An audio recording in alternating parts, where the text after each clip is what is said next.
자, 오늘부터 역대기 말씀, 역대상, 역대하 말씀을 우리가 함께 읽고 또 은혜를 나누겠습니다.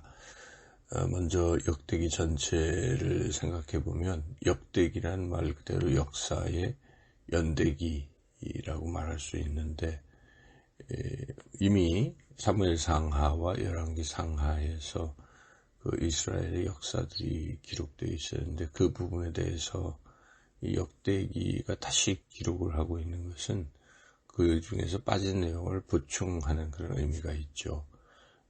그리고 이 역대기는 쓰여진 때는 주전 450년 이스라엘의 포로기 때인데, 그 에스라가 기록한 것으로 볼 수 있습니다. 그래서 에스라는 그 에스라서와 느헤미야서도 기록했는데, 그 기록할 당시는 이제 이스라엘 백성이 포로에서 귀환을 해서 이렇게 왔지만은 아직 성전은 재건되지 않은, 성전은 재건되었지만 여전히 그 성벽은 세워지지 아니한 때였습니다. 그래서 외적의 침입이 있었고, 그리고 또 성전이 재건되었지만 성전을 중심으로 한 그 여호와 신앙이 점점 퇴조되어 버렸습니다. 그래서 11조도 거짓되게 드리고 제물도 거짓되게 드리고, 그래서 하나님의 영광을 가리고 있었지요. 이런 11조를 또 특별히 소홀히 하니까 레위인과 제사장이 생활이 보장이 되지 않아서 그들이 그 정상적으로 그 일을 하지 않고 있었습니다. 또 이방인과의 결혼도 다반사로 이루어지고, 이런 상황에서 에스라는 성전 중심의 그런 신앙, 그리고 제사장 제도의 회복, 이런 걸 통해서 이스라엘의 그 여호와 신앙을 재건하고자 해서 이 부분을 기록했다고 볼 수가 있습니다. 그런 측면에서 역대기를 흔히들 제사장적 관점에서 기록한 책이라고 말하기도 합니다. 역대기는 이 다윗 언약에 따라서 이스라엘의 그 왕위가 계속된다 하는 이런 측면에서 그것을 보여주기 위해서 역사의 연속성을 보여주려고 다윗 왕조가 다스린 남유다 왕국의 역사만 이렇게 기록하고 있습니다. 이제 역대기 전체 구성을 살펴보면 역대기 상 쪽에서 1장에서 9장까지는 아담부터 시작해서 포로기까지, 그리고 족보를 기록했고, 그리고 이제 역대상 10장에서 29장까지는 언약에 근거한 다윗의 그 통치하는 것들, 신정 통치, 그것을 기록했고, 이제 역대하로 넘어가면 1장에서 9장까지는 솔로몬의 신정 통치인데, 솔로몬은 지혜에 근거해서 나라를 다스렸다는 것이고, 그리고 그 이제 역대하 10장에서 나머지 36장 끝까지는 남유다 열왕들의 통치하는 것들을 기록하고 있습니다. 오늘은 이제 1장에서 4장까지 말씀인데, 1장은 아담에서 이제 노아까지 계보가 이렇게 기록되는데, 그 역대상의 시작인데, 우리가 특별히 주목할 것은 여기에 아담이 이 족보, 계보의 시작점이다 하는 것이죠. 이것은 단지 이스라엘만을 위한 것이 아니다. 이 역대기가 온 인류를 위한 것이다 하는 걸 나타냅니다. 하나님께서는 이스라엘만 구원하시는 분이 아니시고 이스라엘을 통해서 온 인류를 구원하시는 분이십니다. 우리가 구원받았을 때 나만 구원받았다 하는 것으로 우리가 만족해서는 안 되고, 우리를 통해서 하나님께서 아직도 세상의 많은 사람들, 영혼들을 구원하시기를 원하신다는 것을 늘 잊어서는 안 될 것입니다. 또 1장에 이제 5절부터 27절까지 노아에서 아브라함까지의 계보가 기록되어 있습니다. 근데 이것은 이스라엘의 어떤 족보를 지금 기록하는 셈이죠. 이후부터는 여기에 이스라엘 족보가 왜 여러 민족 가운데 왜 이스라엘 민족만 족보에 기록되어 있을까 하는 것은, 그 이유는 그들만이 먼저 하나님의 선택을 받았다 하는 것이죠. 우리가 하나님의 선택을 받아서 우리의 이름만이 생명책에 기록된다는 사실은 우리가 바로 하나님으로부터 선택받았기 때문이다 하는 것입니다. 세상 많은 사람들 가운데 내가 하나님의 선택을 받아서 하나님의 자녀가 됐다는 이 놀라운 사실에 우리가 더욱더 감사하고 하나님을 더욱더 사랑하고 하나님 주신 사명을 잘 감당해야 하겠습니다. 이제 2장 내용을 보면은 2장의 내용은 이스라엘 그 자손 계보들이 이제 쭉 기록되고 있는데, 특이한 것은 맨 먼저 이스라엘의 12아들 12지파 중에서 유다 지파가 먼저 기록된다는 것이죠. 장자가 루벤인데 네 번째 아들인 유다 자손의 족보가 먼저 기록된다는 것은 어떤 의미가 있습니다.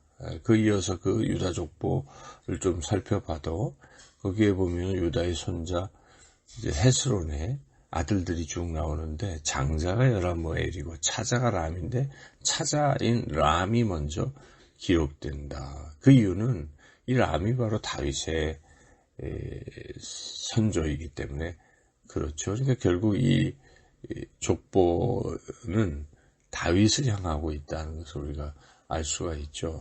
그래서 그 다윗을 중심으로 했다는 것인데, 우리가 흔히들 장자가 차자보다 먼저인 것이 이제 순리죠. 인간적 관점에서 보면. 그런데 성경은 이게 장자만 이렇게 된 게 아니라 차자들도 많이 나옵니다. 우리 대표적인 예가 이스마엘과 이삭, 두 아들, 아브라함의 두 아들을 볼 때에 장자 이스마엘이 아니라 차자인 이삭이 계승하죠. 또 이삭의 아들도 에서와 야곱인데 차자인 야곱이 계승을 하고 있고, 또 야곱의 12아들 가운데에 장자인 루벤이 아니라 넷째 아들인 유다가 기록됩니다. 오늘 말씀에 람도 기록되어 있고, 그리고 또 이새의 8명의 아들인데 8번째인 다윗이 먼저 기록된다. 이것은 결국 하나님의 계획과 하나님의 선택에 달려있다는 것을 보여주고 있습니다. 구원은 인간의 노력이 아니라 하나님의 계획과 하나님의 선택을 통해서 이루어지는 것입니다. 바로 이 계보를 통한 예수님, 하나님의 선택에 의한 계보를 통해서, 그리고 그 후손으로 예수님께서 오셨고 인류를 구원하신 것으로 볼 때에 우리의 구원도 결국 하나님의 계획과 선택에 따른 것이다. 그러므로 우리가 하나님의 은혜로 구원받은 것이기에 마땅히 하나님의 은혜에 더욱 감사하고 하나님을 사랑하고 경외하고 순종하며 살아야 할 것입니다. 이제 3장을 보시면 3장은 다윗의 아들들이 쭉 언급되고 있는데, 그 많은 아들들 중에 장자, 차자 이런 사람들이 왕위를 계승을 못했어요. 암논, 압살롬, 아도니아가 왕위를 계승하지 못하고 상당히 뒤쪽에 있는 솔로몬이 왕위를 계승했죠. 이것도 물론 하나님의 선택인데, 그런데 한편으로 이러한 결과가 빚어지는 것에 인간들의 잘못도 있다 하는 것이죠. 그 실패한 것은 그 아들들 본인들이 잘못했기 때문에 실패했던 것들이 컸고, 또 더불어서 그 아들들의 아버지인 다윗의 잘못 때문이기도 합니다. 다윗이 도망자의 생활을 하고 그럴 때 그 낳은 아들들이었기에, 사울 왕에게 쫓길 때 낳은 아들이었기 때문에 아무래도 이 다른 일에 몰두하다 보니까 가정교육, 자녀 교육에 등한히 할 수도 있었습니다.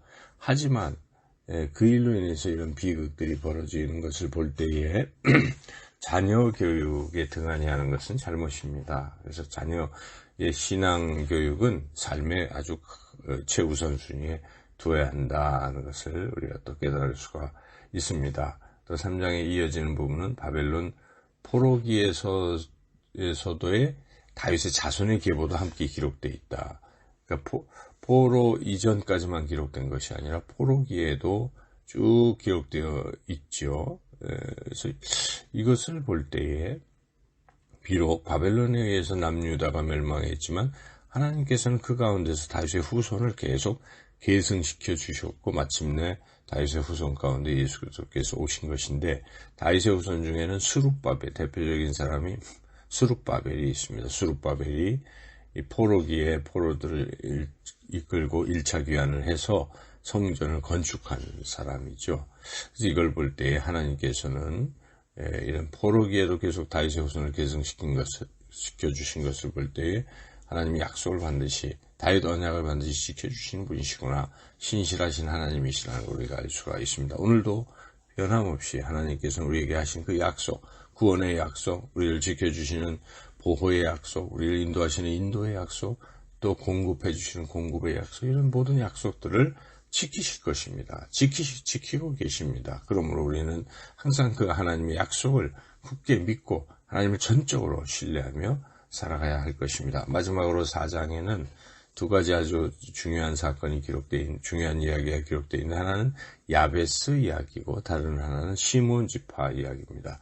야베스의 부분은 보면은 야베스는 이름부터 수고로이 나왔다 해서 상당히 천대받는 어떤 그런 존재로 태어났지만, 그 본문에 언급된 것은 야베스는 형제 중에 가장 귀중한 자라고 이렇게 언급하고 있습니다. 그래서 미천한 자가, 귀중한 자가 된 것이죠. 왜 그렇게 됐을까? 야베스는 그러한 어떤 자신의 그 환경을 낙심만 하고 좌절만 한 것이 아니라 그 가운데서도 하나님 앞에 간절히 기도했던 사람입니다. 우리 그 야베스의 기도라는 말도 있지 않습니까? 그렇게 간절히 기도했을 때에 그가 그렇게 형제 중에서 가장 귀중한 자가 되었다는 것이죠. 이어지는 시므온 지파 이야기에서는, 시므온 지파는 한때 그 레위 지파와 더불어서 잘못을 범했기 때문에 또 여러 가지 그 뒤에 일들로 인해서 아주 저주를 받아서 12지파 중에서 가장 작아졌습니다. 가장 작아졌지만은 이 시므온 지파는 좌절하지 않았습니다. 그래서 계속 인내하는 가운데 히스기야 왕 때 남쪽의 그 약속의 땅을 마침내 정복하고 또 커다란 지파로 성장을 하게 되었습니다. 두 이야기가 결국 미약했지만 창대하게 되는 상황. 근데 그 가운데서도 핵심은 좌절하지 않았고 끝까지 기도하고 인내했을 때 그러한 결과가 주어졌다는 점이죠. 우리도 혹시 상황이 아주 어렵고 그럴 때 결코 좌절하지 말아야 하겠습니다. 지금 형편이 어렵다고 해서 좌절하지 말고 야베스처럼 하나님을 절대적으로 신뢰하고 기도하고, 그래서 고난에서 벗어나서 지경이 더 넓어지는 그러한 경험을 우리가 하면서 살아야 하겠습니다. 또 시므온 지파처럼 때를 기다려야 할 것입니다. 때가 되면 반드시 극복될 것입니다. 오늘도 그러한 신앙 생활을 하시며 승리하시는 저와 여러분이 되시기를 주님의 이름으로 축원합니다.